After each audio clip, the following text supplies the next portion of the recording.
Boa tarde, estimado e estimado colega. Bem-vindo a mais um dos meus vídeos na área da compensação e benefícios.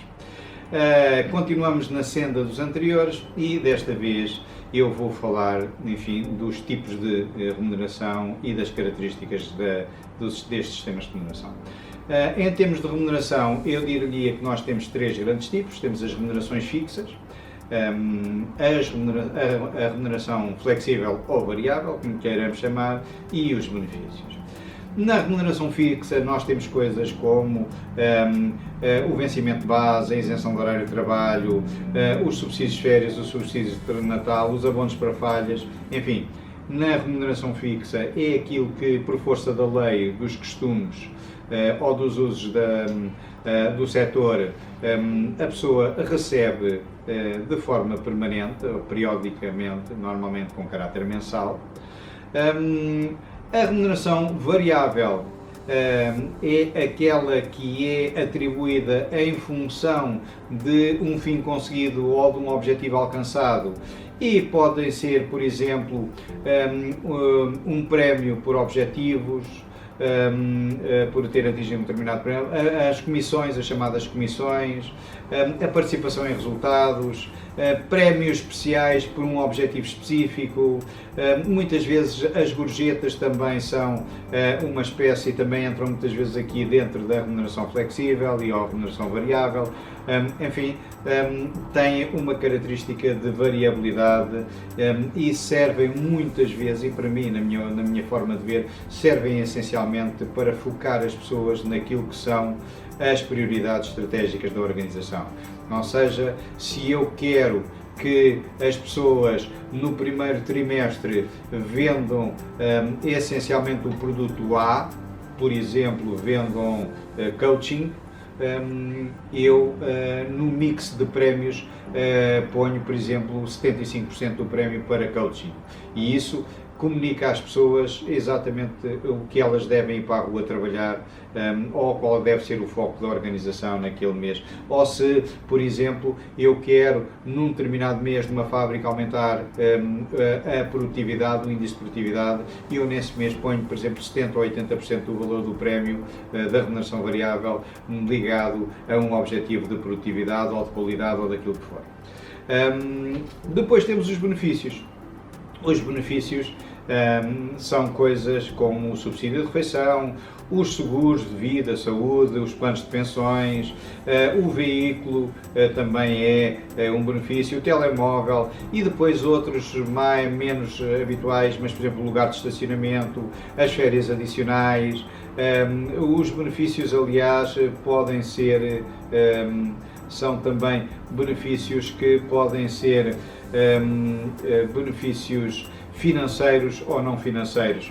Nos financeiros temos o subsídio de refeição, o seguro de saúde, o seguro de vida, enfim, porque tem uma componente financeira importante.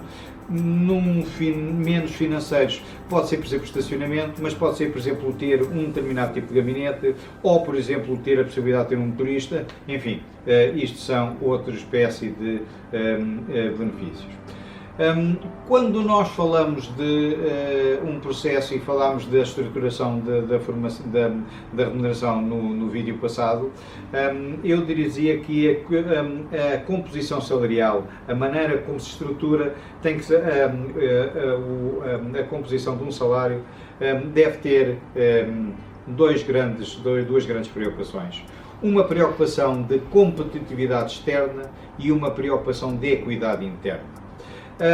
A competitividade externa tem muito a ver com a situação do mercado de trabalho, a conjuntura económica, os salários estão a descer ou estão a aumentar, há ou não há falta de talentos no mercado, a legislação laboral, que tem uma forte influência aqui, o poder sindical, as práticas da concorrência, o aparecimento de um novo concorrente que está muito agressivo no mercado, enfim.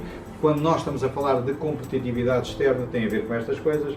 Quando nós estamos a falar de equidade interna, tem a ver com, por exemplo, o valor que nós damos à função, a importância que nós damos à retenção das pessoas que estão naquele tipo de função, mas depois não é só a função. Aqui na equidade interna temos que ter em conta a pessoa em si e não apenas a função, o tipo de competências que esta pessoa tem, o desempenho, os resultados que obtém. E depois também tem muito a ver com aquilo que é a política da empresa em termos de equidade, o posicionamento que nós queremos ter em termos de salários, a capacidade financeira, os resultados que a empresa está a ter, a conjuntura em que a empresa existe, estamos no meio de uma fusão, não estamos no meio de uma fusão, estamos num processo de internacionalização, não estamos, enfim, há toda uma função, e todo um conjunto de decisões que são importantes tomar nesta matéria. Seja como for, a composição salarial deve ter sempre preocupações de competitividade externa e de equidade interna. A equidade interna é muito importante quando nós temos muitas funções, muitas pessoas na mesma função ou em funções similares na empresa. Por exemplo, se eu sou uma empresa de logística e se tenho 200 motoristas, é muito importante a equidade interna numa função deste tipo. Se um deles for embora, não é problema, mas o problema é se eles sentem que a empresa não é justa e equitativa e, portanto, em grandes grupos profissionais a equidade interna é muito importante. Já a competitividade externa é essencialmente importante em relação às pessoas-chave. Se eu tenho na área do marketing ou na área das vendas uma pessoa que é uma pessoa-chave para aquela organização, ou se tem na área do R&D uma pessoa-chave daquela organização, ou uma função que é função-chave para a minha organização, eu, por exemplo, em termos de competitividade externa, tenho que ter muita atenção a esta função-chave ou a esta pessoa-chave, que é fundamental. Normalmente a equidade tem a ver com grandes grupos, a competitividade tem a ver com situações específicas, funções específicas, pessoas específicas, setores específicos de atividade, enfim, coisas deste tipo.